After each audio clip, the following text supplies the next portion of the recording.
sent this email out, and my phone at the time blew up. I'm talking blew up. I mean, I'm talking like hundreds upon hundreds of calls, to the point I had to just stop answering the phone, turn the phone, because I couldn't even think.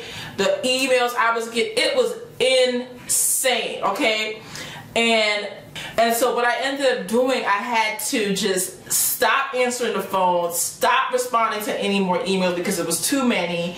And in my email, when I send it out to my investors, I ask people to send me proof of funds, right?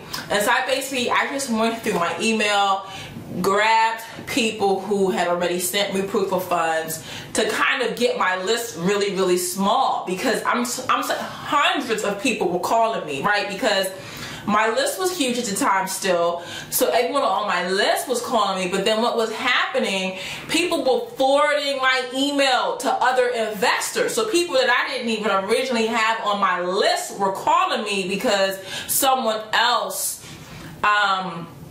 referred them.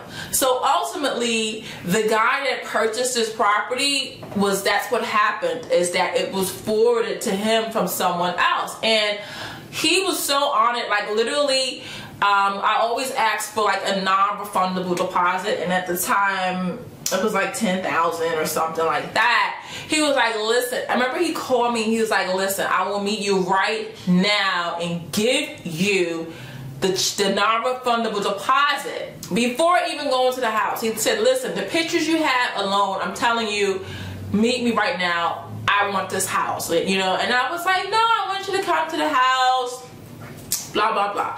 So I had went through the list and picked like 3-4 people.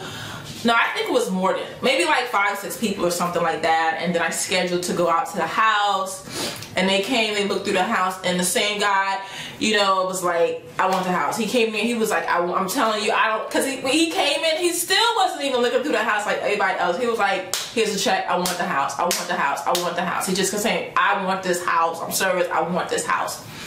So that's how I got my cash buyer. So I just want to say, if you really, really have a really good deal, the cash will be screaming and trying to get in contact with you. So that's an example of that, where if it's a good deal, the money is going to find you. It's going to find you. So stop panicking, thinking, oh my God, I'm not going to find a cash buyer. I'm not going to find a cash buyer.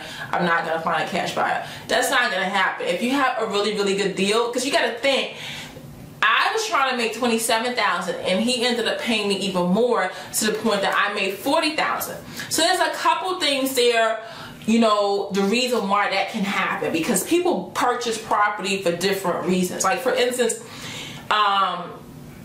the cash buyer that purchased this property he was already a contractor. So some of that is that he was going to do his work himself. And so it's going to cost him less to fix the house than someone else that is hiring a contractor and paying a contracting company. He had his own contracting company. So that may add to why he can pay more than someone else. The other thing was that I was extremely conservative when I did my after repair value, because usually when I do my comparable research to come up with my after repair value, I only go back like 3 months to see what has sold in the area that's in exceptional shape. And in this particular neighborhood, nothing had sold. There was nothing on the market. And I went back like 6 months, nothing. I think I finally had found something, and it had been a year. So because of that, I lowered my ARV, because it was so long of a stretch in time since a property had been sold in that neighborhood. So it's better, if anything, to just be very conservative in your ARV, which is what I do.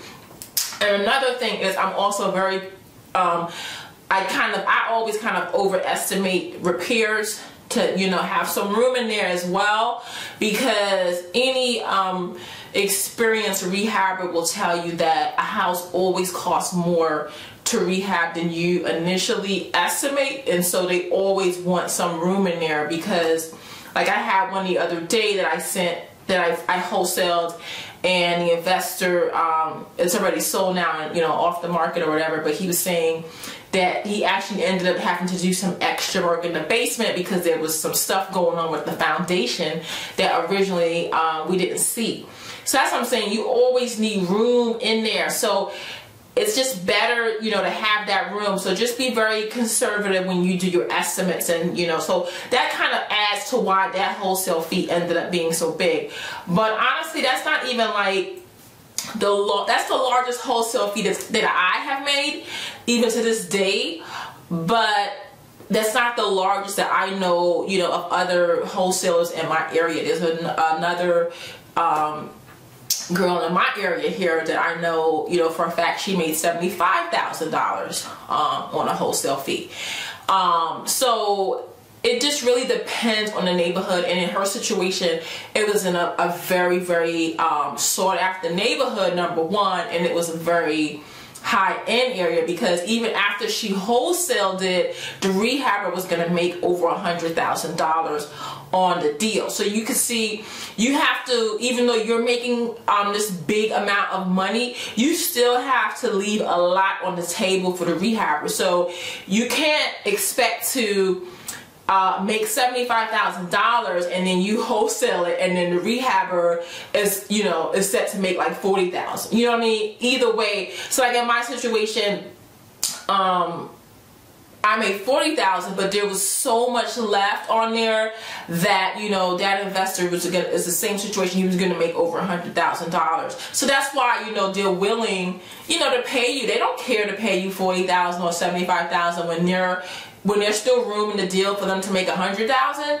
So that's the trick there. Not trick, but I guess more the method is that you always have to make sure, you know, that you're leaving enough that is worth it for a cash buyer to put their money up. Because remember, it's not like TV. Renovating a property is a lot of work. A lot goes into it. There's a lot of risk involved. And so there has to be enough left that an investor will still be interested to purchase it. So in my situation, you know, I had people hounding me, calling me. I've had people, you know, after the deal closed, curse me out because they're like, no, I know I called you first and you gave the deal, you know, flip it out. So people are eager, you know, to give me that $40,000 because they knew how much was left for them to make. So that is what you have to do when you come up with your figures and your method and everything. The other question that I'm supposed to answer is, oh, that was it. What were the crazy things that happened? I already did that. That was that whole thing with the emails, people cursing me out. I want the deal, I want the deal. Just complete madness went on. So crazy things happen. As long as you get your deal closed and your property, your seller's happy, you're happy, the cash buyer's happy, it's a good day. So I'll see you next video, and thank you guys so much for staying tuned to my channel, okay? All right, bye-bye. I'm gonna go get some rest now. Bye-bye.